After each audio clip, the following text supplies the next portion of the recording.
Karl, Deeter, Operations Manager with Irish Mortgage Brokers and the writer of the Mr. Money column for The Sun on Sundays with us. Karl, good afternoon to you. Hey Jonathan, how are you? I'm good. Now, I don't like starting the week confused, but this morning the newspapers confused me greatly because we had one survey that said property prices were still falling, and then we had a headline on a national newspaper. I'm just going to try and find the headline here. It said, property market boost as asking prices start to rise. You can understand why I would be confused. Naturally, when you opened the show there, you said we're none the wiser on property taxes. I think the same goes for property prices. What happened was My Home came out and they said that there was a 7.2% decline in the first quarter of 2012, which was the fastest rate of decline in 3 years. Daft then, on the other hand, came out and said we're only down 1.7%, which is the least change since the middle of 2007. So these are totally contradictory findings. And I suppose the key is to look a bit under the skin and see if we can figure out where that is. What's causing this disparity? Well, can you work it out? Because, I mean, on the face of it, they're telling us polar opposite things. Okay, well, I suppose if you were to, first of all, look at a broad take on what everyone is saying. The CSO don't have March figures out yet, but if they did, I'm reckoning that they put their figure roughly at 6% for the first quarter. Daft say it's 1.7%, My Home's minus 7.2%, Sherry Fitzgerald say it's down 3.5%. So if you were to take a middle ground, I'd say the true figure is actually around 3 to 4%. But what happens is My Home would probably give a bigger read because they also have a large stock of apartments and they also dominate in Dublin where most of the properties are. Daft would have a very strong database outside of the city. So I think that what it does is it just gives two very different reads. But the truth is, I don't think anyone truly knows what's happening in the property market because there are so many other aspects of it that you need to consider. First of all, it's a totally fragmented market. I mean, in Dublin, 3-bed semis are not falling in price. And if you look at an index or a report, you'd say, well, they have to be because everything is falling. It's not. So that's a separate thing to consider. You've got to look at mortgage finance, what's happening there, what's happening with various taxation matters. So it's a very complex thing. And what I would say is that I'm confident that no report is available that will actually tell us precisely what's happening. Well, let's take the 3-bed semi as a somewhat of a lightning rod here. Is it it's clearly a good thing that the prices there are not falling anymore. So does that indicate there's confidence in that sector of the market at least, and perhaps that's a confidence that will spread in the months ahead? Well, what I can tell you is that for the last at least 2 years in the brokerage, any mortgages we've been writing have almost exclusively been for houses. So the buyers out there at the moment, we tend to represent first-time buyers who are about half of the mortgage market at the moment. They are not looking for apartments. They are not looking for bed-sits or anything else. They want 3-bed semis. Some estate agents are saying that along certain areas, one recently said the Dart line going south in Dublin to Killiney, that they can't get 3-bed semis. And in fact, in the My Home report in South Dublin, they showed a massive price drop. And that's because houses aren't coming on the market, but lots of apartments that are going through aggressive price drops are as receivers start to lower the prices. Certainly then you've got other markets where things are vastly different. You have to look at the level of indebtedness. Is that stopping supply from coming on? So in areas like Fingal, about 2 out of 3 houses have mortgages on them. That would probably freeze up that market. In Cork City, for instance, though, only about 38% of houses have mortgage finance on them, which fits in with my theory that people in Cork are the cutest tourists this nation knows because well, no, I'm not going to argue with that. They managed to stay out of the borrowing. But this is the thing. When you look at it nationally, I don't think anybody can truly make head nor tail of it. What you've got to do is start drilling down to whatever the area is that you're interested in. But that all just lends towards confidence as well. People don't want to buy apartments at the moment because they feel as if the market certainly hasn't bottomed out, and all they have to look at is the empty blocks of apartments all over the place to say, well, I'm not going to put my hard-earned money on my first mortgage into an apartment when it could be worth perhaps substantially less than even what I'm paying for it now. So how do we get over that particular hump so that area of the market starts to function properly? Well, I suppose, Jonathan, if I make a list of, say, 5 or 6 things that I think are the most vital ingredients, you've already hit on actually the number one thing. Confidence is what it's all about. Unless people believe they're not going to lose their shirt if they buy, then it's going to freeze the market unless they think that there's a decent bet there. That is actually the linchpin of the entire thing. How do you make people confident?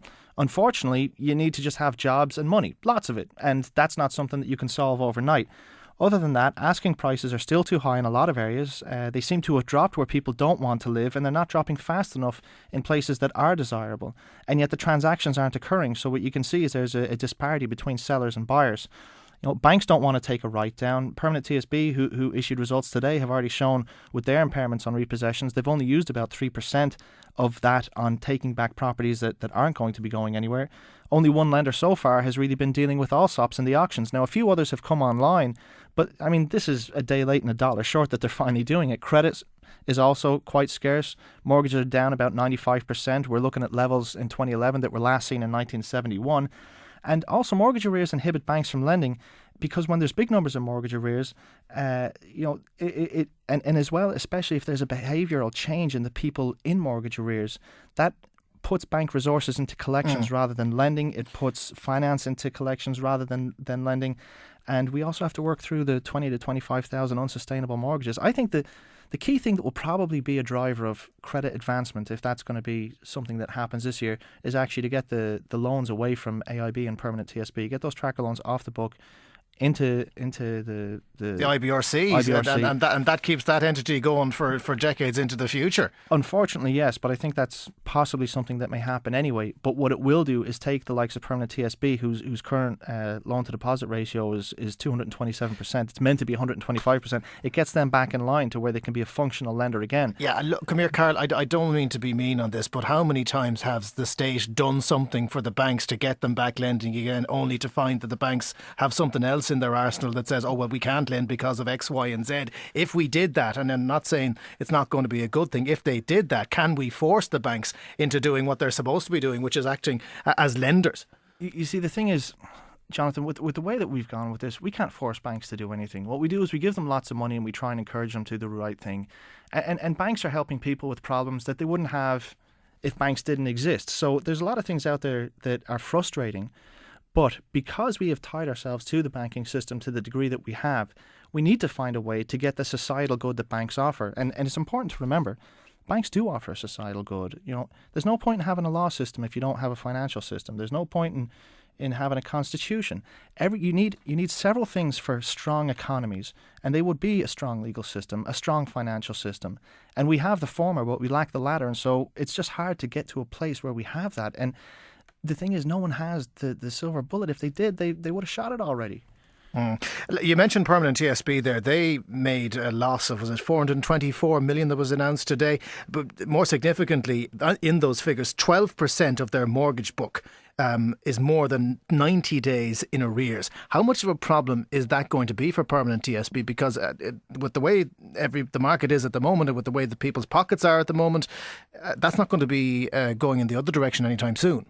No, it won't. And as a matter of fact, a lot of the banks have said that lately they're seeing an advancement in the level of arrears, and it's being caused by people thinking that they might get some kind of debt deal, that is being caused by changes that the financial regulator made and how often you can contact people.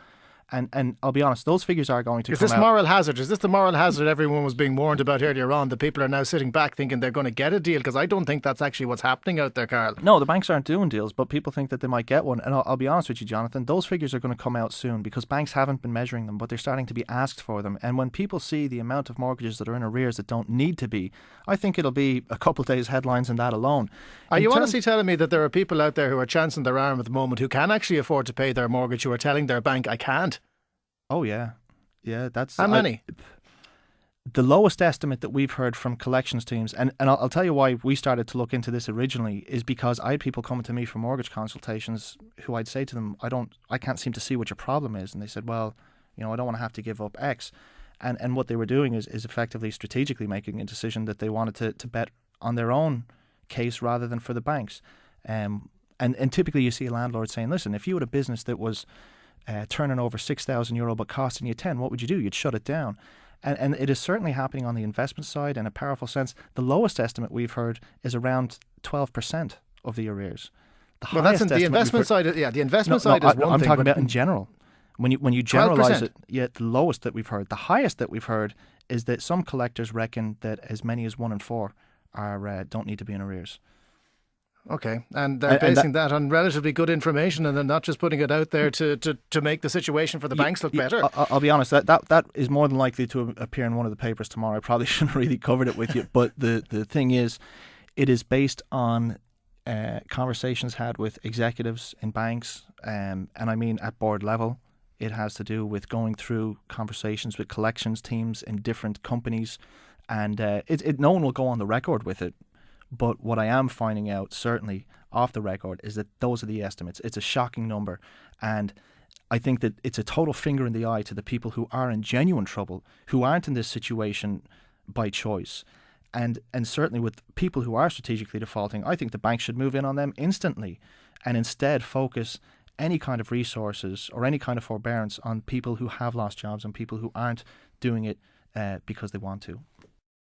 Now, mortgage arrears are still on the rise, as you heard Tara say there. Apparently it could be because people are hoping of a debt deal if they show banks that they're in difficulty. Those figures from PTSB out today show 12% of their mortgages more than 90 days in arrears. It's the highest of any Irish bank and was revealed as the annual results showed PTSB recording a loss, of massive loss, €424 million in 2011. That was the highest ever.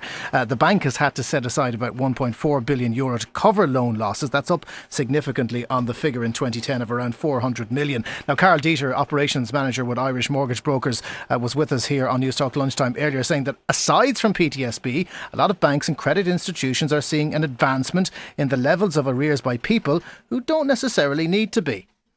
The banks aren't doing deals, but people think that they might get one. And I'll be honest with you, Jonathan, those figures are going to come out soon because banks haven't been measuring them, but they're starting to be asked for them. And when people see the amount of mortgages that are in arrears that don't need to be, the lowest estimate we've heard is around 12% of the arrears. The highest that we've heard is that some collectors reckon that as many as 1 in 4 are don't need to be in arrears. And no one will go on the record with it. But what I am finding out, certainly off the record, is that those are the estimates. It's a shocking number. And I think that it's a total finger in the eye to the people who are in genuine trouble, who aren't in this situation by choice. And certainly with people who are strategically defaulting, I think the bank should move in on them instantly and instead focus any kind of resources or any kind of forbearance on people who have lost jobs and people who aren't doing it because they want to. Karl Deeter, operations manager with Irish Mortgage Brokers, giving us that bankers information earlier on. Newstalk Lunchtime has Eddie Hobbs, financial advisor, on the line. Eddie, good afternoon to you. Good afternoon. Would you agree that there could be that level of strategic default out there, Eddie? Oh no, I would. I think Karl has fairly nailed it there. I wouldn't be at all surprised because and there's been so much water under the bridge, it's hard for people to think back, but the strategic response of the Irish state to the crisis post-2008 has been to play a great game of extend and pretend. And the way they did that was they brought in a protocol which the financial regulators implemented through all the mortgage companies called MARP, the Mortgage Arrears Resolution Process. And this protocol, which is effectively a law, it requires the mortgage companies to take a very hands-off approach in terms of repossession with those that are in difficulty. And this is very much a politically inspired way of dealing with the problem. Now, in other countries where the problem is dealt with, it's dealt with by proper, modern and humane insolvency law, and we haven't even done that yet. So as a consequence of that, if you think about it, what we've done as a country is we've said to people that it's okay to run into difficulty on your mortgage, but by the way, if you run into difficulty on any of your unsecured credit, credit cards, term loans and so on, they'll come banging on the door. So what's been happening with some people quite clearly is they have been defaulting on their mortgage, but actually paying their unsecured lenders. Right, this is where I have. Where I have an issue with this is because you've got people out there. Oh no, absolutely, I'm perfectly in agreement with you on that. But where I have an issue with this is that there are people out there who are listening to this now who are in that 12% or whatever that permanent TSB were talking about this morning, who genuinely cannot pay. And I'd imagine that when they hear that level of strategic default that's built into the same figures in which they're lumped in with, they're very, very angry over that.